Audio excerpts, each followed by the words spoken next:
एक समय की बात है, सभी शास्त्रों के ज्ञाता श्री सूत जी से हजारों की संख्या में ऋषि मुनि मिलने पहुँचे। वहां पहुंचकर सभी मुनियों ने सूत जी को नमन किया और पूछा, हे परमपिता, कलयुग के समय ईश्वर की भक्ति के लिए मनुष्य को क्या करना चाहिए? कलयुग में उन्हें मोक्ष की प्राप्ति कैसे होगी? हे प्रभु, कृपया कर आप हमें किसी ऐसे तप के बारे में बताएं जिसे करने से मन की मुराद पूरी होगी और साथ ही पुण्य की प्राप्ति हो जाए।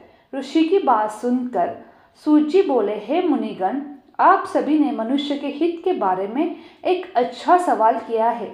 मैं आप सभी को एक ऐसे व्रत के बारे में बताऊंगा जिसके बारे में खुद लक्ष्मीपति नारद मुनि को बताने लगे।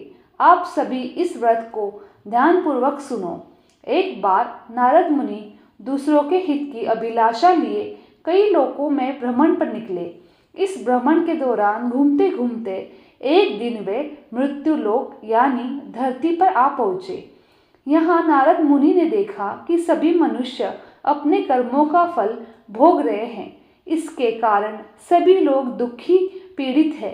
यह देखकर उनके मन में एक सवाल आया कि ऐसा कौन सा उपाय निकाला जाए जिसका पालन करने से मनुष्य के दुखों का अंत किया जा सके। अपने इस सवाल को लेकर नारद मुनि विष्णु लोक पहुँचे। वहाँ उन्होंने भगवान नारायण की आराधना की। प्रार्थना करते हुए नारद मुनि बोले, हे प्रभु, आप तो सर्वशक्तिमान हैं, आपका कोई अंत नहीं है। आप सभी भक्तों के कष्ट को दूर करते हैं। आपको मेरा प्रणाम है। नारद मुनि की यह बातें सुनकर भगवान विष्णु प्रकट हुए और कहा, हे नारद मुनि, आपके मन में ऐसा कौन सा सवाल है जिसके लिए आप यहाँ पधारे हो? भगवान विष्णु की बात सुनकर नारद मुनि बोले, प्रभु, मृत्यु लोक में मनुष्य अपने कर्मों के दुख झेल रहे हैं। भगवान, आप अगर मुझ पर तनिक भी दया करते हो तो आप कृपया करके मुझे यह बताएं कि मानव ऐसे कौन से काम करे जिससे उन्हें इस दुख से मुक्ति मिल सके। विष्णु भगवान ने जवाब दिया, हे मुनि, मानव जाति की भलाई के लिए आपने एक अच्छा सवाल किया है। मैं आपको वो बात बताऊंगा जिसका पालन करने से मनुष्य का मोह से नाता छूट सकता है। इतना कहने के बाद भगवान विष्णु ने व्रत के बारे में बताना शुरू किया। उन्होंने कहा, स्वर्ग और मृत्यु लोक, इन दोनों लोकों में एक ऐसा व्रत है जिसे करने से पुण्य की प्राप्ति हो सकती है। उस व्रत का नाम है सत्यनारायण भगवान की पूजा। इस व्रत को पूरे विधान से जो भी करेगा उसे सुख और मोक्ष की प्राप्ति होगी। भगवान विष्णु से इस व्रत के बारे में सुनते ही नारद मुनि ने फिर पूछा, हे प्रभु, इस व्रत को करने से कौन सा फल मिलेगा और इसे करने की विधि क्या है?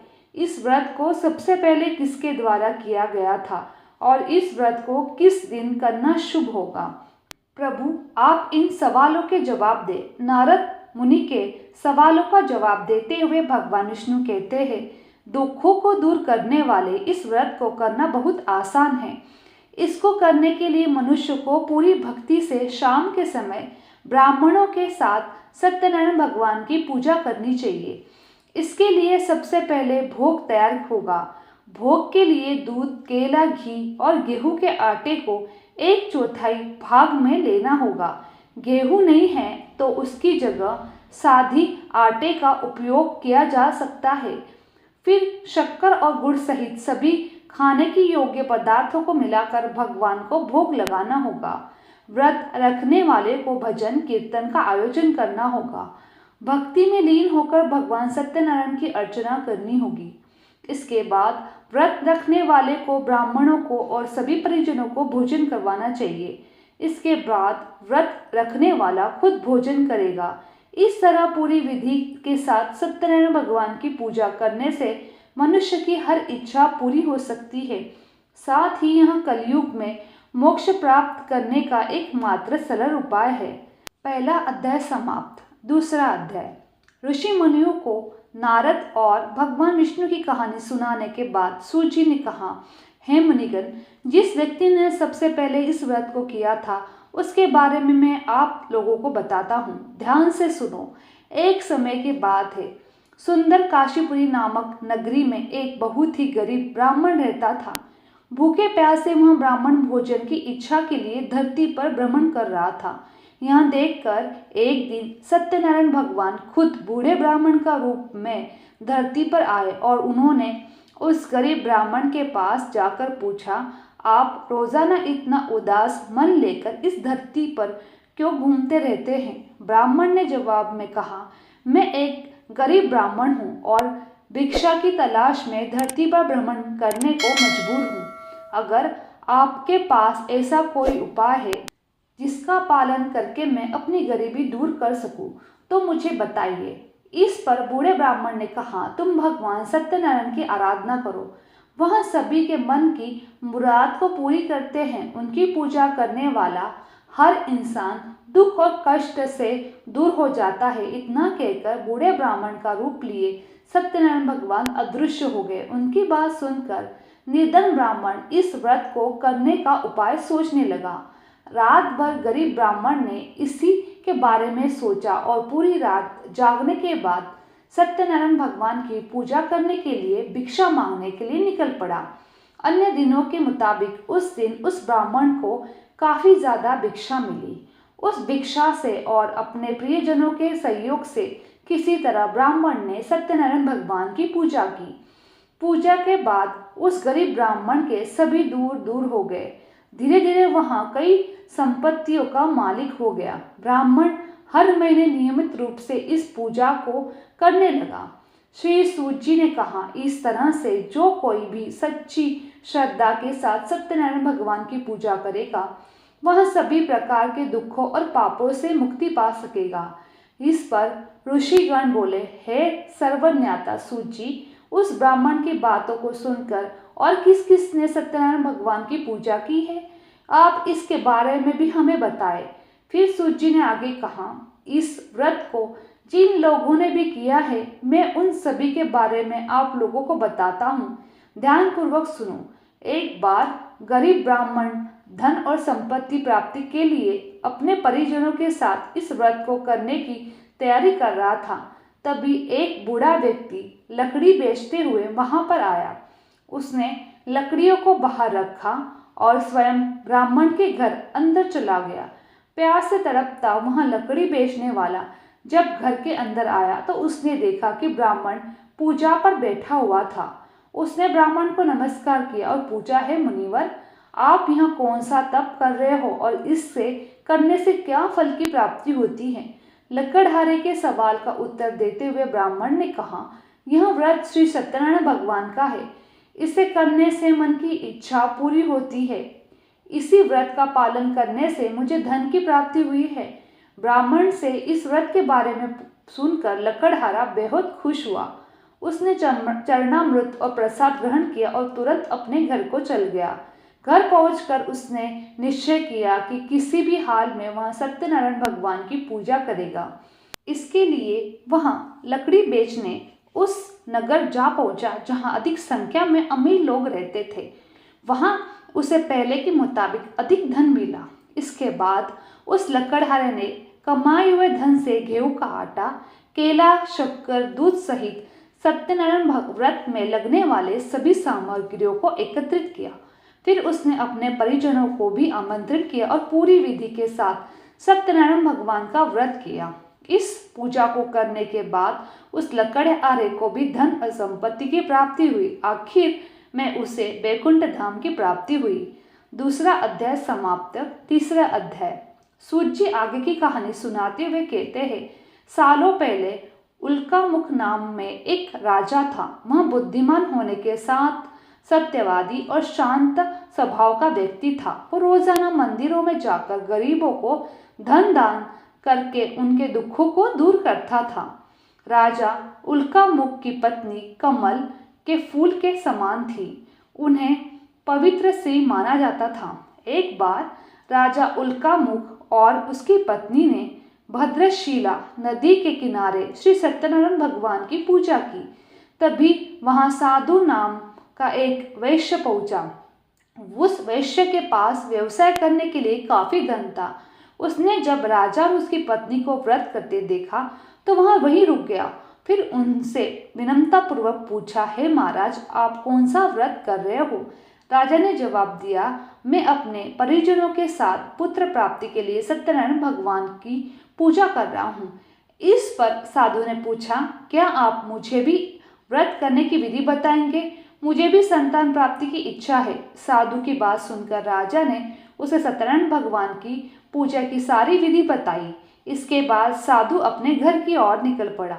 घर पहुंचकर साधु ने अपनी पत्नी लीलावती को भी सत्यनारायण व्रत के बारे में बताया और कहा, मुझे जब संतान की प्राप्ति होगी तो मैं इस व्रत को करूंगा। कुछ दिन बाद सत्यनारायण भगवान की कृपा साधु की पत्नी लीलावती पर बरसी और वह गर्भवती हो गई।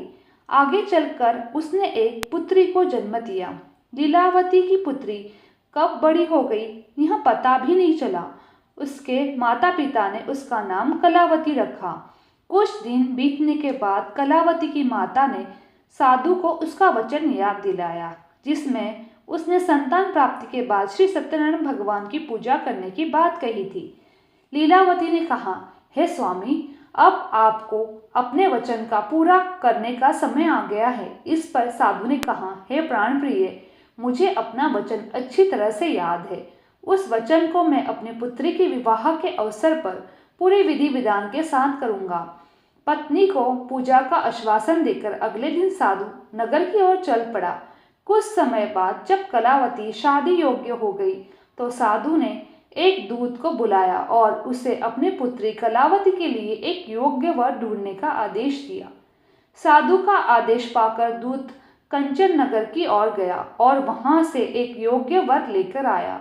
उस लड़के को देखकर साधु ने अपनी पुत्री का विवाह उससे कराने का फैसला किया। उसने तुरंत अपने प्रियजनों को आमंत्रण किया और अपनी पुत्री का विवाह उस योग्य लड़के से करवा दिया। शादी के दौरान भी साधु ने श्री सत्यनारायण भगवान की पूजा नहीं की। साधु का यह रवैया देखकर श्री सत्यनारायण भगवान को गुस्से आ गया। उन्होंने साधु को अभिशाप दिया, उसके जीवन में सब सुख समृद्धि को दूर हो जाएगी। इधर अपने कार्यों में व्यस्त साधु अपने दामाद के साथ चंद्रकेतु राजा के नगर में व्यापार करने पहुंचा। तभी एक दिन अचानक एक चोर चंद्रकेतु राजा का धन चुराकर भागते भागते उसी साधु की दुकान पर जा पहुंचा। यहाँ सिपाहियों को अपने पीछे आते देख चोर ने चुराया हुआ धन साधु की दुकान में छिपा दिया। राजा के सिपाही जब वहां पहुंचे तो उन्हें राजा का धन साधु और उसके जमाई के पास दिखाई दिया। उन्होंने तुरंत दोनों को बंदी बना लिया और उन्हें राजा के पास ले गए। सिपाहियों ने राजा से कहा, महाराज, हमने दोनों चोरों को चुराए हुए धन के साथ पकड़ लिया है।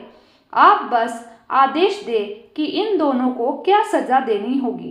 राजा ने सिपाहियों को आदेश दिया कि बिना देर किए दोनों को इसी वक्त कारावास में डाल दिया जाए, साथ ही उनके सारे धन को जब्त कर दिया जाए। दूसरी तरफ साधु की पत्नी भी दुखी थी। उसके घर में जो कुछ भी सामान था उसे चोर ले गए। एक दिन साधु की बेटी कलावती भूख प्यास से तड़पती हुई भोजन की तलाश में एक ब्राह्मण के घर पहुंची। वहां उसने श्री सत्यनारायण का व्रत होते हुए देखा। फिर उसने भी उस ब्राह्मण से सत्यनारायण भगवान की कथा सुनी। इसके बाद प्रसाद ग्रहण करके अपने घर चली। घर पहुंचते ही कलावती की माँ ने उससे पूछा, बेटी, तुम अब तक कहाँ थी? तुम्हारे मन में क्या उथल पुथल हो रही है? इस पर कलावती ने अपनी माँ से कहा, हे माता, मैं अभी अभी एक ब्राह्मण के घर से आ रही हूँ। वहाँ मैंने श्री सत्यनारायण भगवान की कथा सुनी। अपनी पुत्री की बातों को सुनने के बाद लीलावती ने भी सत्यनारायण भगवान की पूजा की तैयारी शुरू कर दी। फिर उसने अपने परिजनों को बुलाया और पूरे विधान के साथ सत्यनारायण भगवान की पूजा की। साथ ही लीलावती ने भगवान से अपने पापों के लिए माफ़ी मांगी और अपने पति और जमाई को रिहा करने की प्रार्थना की। लीलावती के इस कार्य से श्री सत्यनारायण भगवान प्रसन्न हुए। उन्होंने राजा चंद्रकेतु को सपने में दर्शन दिए और कहा, हे राजन, तुमने जिस बंदी को बनाकर रखा है उसे तुरंत रिहा कर दो और उसकी धन संपत्ति भी लौटा दो। अगर तुमने ऐसा नहीं किया तो मैं तुम्हें धन और संतान के सुख से वंचित कर दूंगा। अगली सुबह राजा ने दरबार में अपने सपने के बारे में बताया और सिपाहियों को दोनों कैदियों को सभा में लाने के लिए कहा। इसके बाद सिपाहियों ने साधु और उसके जमाई को लेकर दरबार पहुंचे। यहाँ दोनों ने राजा को प्रणाम किया। इसके बाद राजा ने उनसे कहा, हमें गलतफहमी हो गई थी, अब वो दूर हो गई है, इसलिए हम आप लोगों को पूरे सम्मान और धन दौलत के साथ छोड़ रहे हैं। उसके बाद राजा ने उन दोनों को सम्मान और धन के साथ छोड़ दिया। तीसरा अध्याय समाप्त। अध्याय चौथा। सभी शास्त्रों के ज्ञाता सूर्य ऋषि मुनियों और आगे की कहानी सुनाते हुए कहते हैं, राजा की आज्ञा के बाद वह साधु अपने दामाद के साथ घर की तरफ निकल पड़ा। कुछ दूर जाने के बाद रास्ते में उसे एक व्यक्ति मिला जो डंडे के सहारे चल रहा था। वो व्यक्ति असल में खुद सत्यनारायण भगवान ही थे। उन्होंने उससे पूछा, हे साधु, तुम्हारी नौका में क्या है? यह सुनकर वैश्य हंस पड़ा और अभिमान भरे स्वर में कहने लगा, हे सज्जन, आप मुझसे ये प्रश्न क्यों कर रहे हो? कहीं आपको मुझसे धन लेने की इच्छा तो नहीं है? अगर ऐसा है तो बता देता हूँ कि मेरे नाव में आपके लिए केवल बेल पत्ते ही मिलेंगे। वैश्य की इस कठोर बोली को सुनकर भगवान ने कहा, ईश्वर करे तुम्हारी वाणी सच हो जाए। ऐसा कहकर वे कुछ दूर समुद्र किनारे जाकर बैठ गया। अब उस वैश्य साधु ने जब अपनी नाव की ओर देखा तो वहां दंग रह गया। उसकी नाव में रखे हुए सारे वस्त्र और आभूषण बेल और पत्तों में बदल गए। यह देख वैश्य बेहोश हो गया। कुछ समय बाद जब उसे होश आया तो वह दुखी हो गया। सभी वैश्य के दामाद ने कहा, पिताजी, आप चिंतित न हो, यह सब उसी व्यक्ति के अभिशाप की वजह से हुआ है। हमें बिना देर किए उनके चरणों में गिरकर माफी मांग लेनी चाहिए, तभी जाकर हमारा यह दुख दूर हो जाएगा। अपने जमाई की बात मानकर वैश्य उस व्यक्ति के पास जा पहुंचा और विनम्र स्वर में बोला, मेरे अपराध के लिए मुझे माफ कर दो। इतना कहकर वैश्य जोर जोर से रोने लगा। इस पर सत्यनारायण भगवान ने कहा, हे साधु, तुम्हें जो भी दुख मिले वो सभी मेरी ही आज्ञा से मिले हैं, क्योंकि तुमने अपने वचन के अनुसार एक भी बार पूजा नहीं की है, जिससे मेरा अपमान हुआ है। इस पर वैश्य ने कहा, हे भगवान, आप तो सर्वशक्तिमान हैं, आपके रूपों को कई देवता भी नहीं पहचानते, तो भला मैं कैसे आपको पहचानता। अब मैं समझ गया हूँ कि अपनी भूल को सुधारने के लिए मैं आपका व्रत जरूर करूँगा। आप कृपया करके मुझे माफ़ कर दे, मेरा धन मुझे लौटा दे। साधु की बात मानकर भगवान सत्यनारायण खुश हुए और उसे आशीर्वाद देकर अदृश्य हो गए। उसके बाद वैश्य अपने जमाई के साथ नाव की ओर लौटा। वहां पहुंचते ही देखा तो उसमें पहले की तरह धन भरा पड़ा हुआ था। इसके बाद उसी जगह पर वैश्य ने दामाद व अन्य साथियों के साथ मिलकर सत्यनारायण भगवान की पूजा की और फिर अपने घर की तरफ चल पड़ा।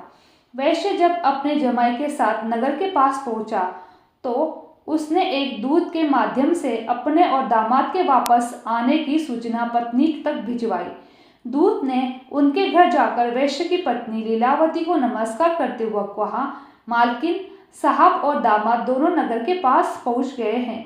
वैश्य की पत्नी लीलावती उस दूत की बात सुनकर काफी प्रसन्न हो गई।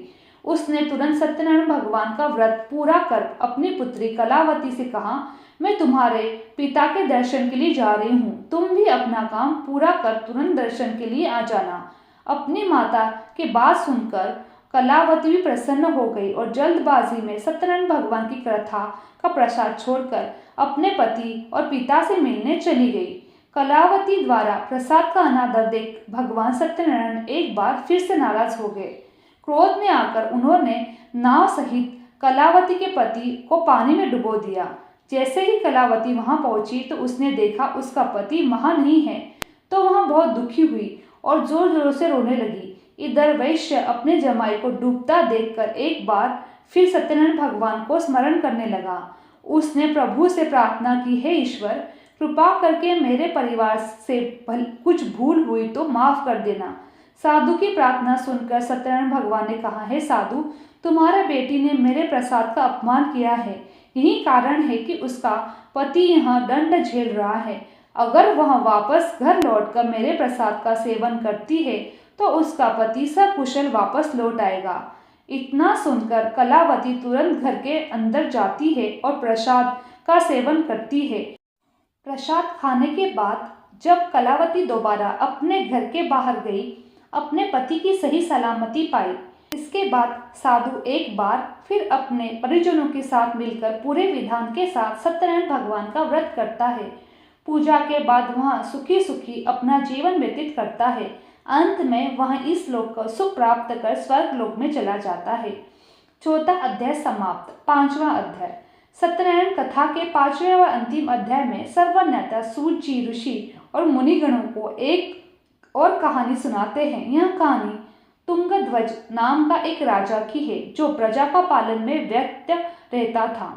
कुछ समय बाद राजा तुंगध्वज अपने नगर के पास के जंगल में शिकार के लिए निकला। शिकार के बाद राजा एक पेड़ के पास विश्राम करने के लिए रुके, जहां उनकी नज़र कुछ लोगों पर पड़ी जो पूरी विधि विधान के साथ भक्ति में लीन होकर सत्यनारायण भगवान की आराधना कर रहे थे। हमेशा की तरह अपने अभिमान में चूर राजा तुंगध्वज उस पूजा में शामिल नहीं हुआ और न ही भगवान को नमन करना जरूरी समझा। वहां मौजूद लोगों ने राजा को रोककर भगवान का प्रसाद भी दिया, लेकिन तुंगध्वज ने प्रसाद का अपमान करते हुए उसे लेने से मना कर दिया। कुछ समय बाद जब राजा तुंगध्वज अपनी नगरी पहुंचा तो देखा कि उनके प्रदेश में सब कुछ बर्बाद हो चुका था। पूरा नगर तहस नहस देखकर राजा तुरंत समझ गया कि यह सब सत्यनारायण भगवान का प्रसाद का अपमान करने का फल है। वह तुरंत उसी जंगल की ओर गया।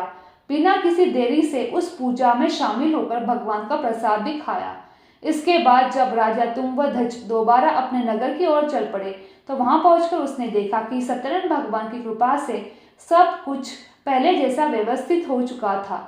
इसके बाद राजा तुंगध्वज ने लंबे समय तक सुख और समृद्धि के साथ अपना जीवन व्यतीत किया और फिर मृत्यु के बाद उसे स्वर्गलोक की प्राप्ति हुई। इस कहानी के बाद सूत ऋषियों को अब कहते हैं, हे मुनिगण, इस संसार में जो भी मनुष्य सत्यनारायण भगवान के व्रत करेगा उसे सभी मनोकामनाएं पूरी होगी।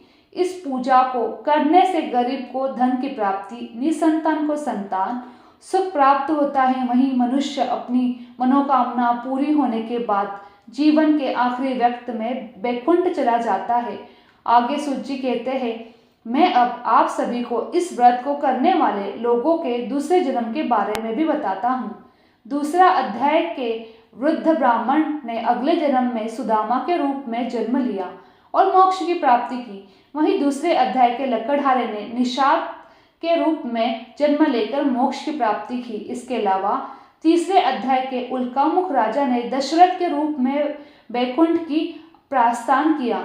चौथा अध्याय के साधु नामक वैश्य ने मोरध्वज के रूप में अपने पुत्र की तरफ से मोक्ष की प्राप्ति की। वहीं पांचवें यानी अंतिम अध्याय में तुंगध्वज राजा ने भगवान की भक्ति में लीन होकर मोक्ष की प्राप्ति की। इस प्रकार सत्यनारायण कथा का पांचवा अध्याय संपन्न हुआ। वीडियो अच्छी लगी तो चैनल को लाइक, शेयर और सब्सक्राइब करना ना भूलें। आप सभी का धन्यवाद।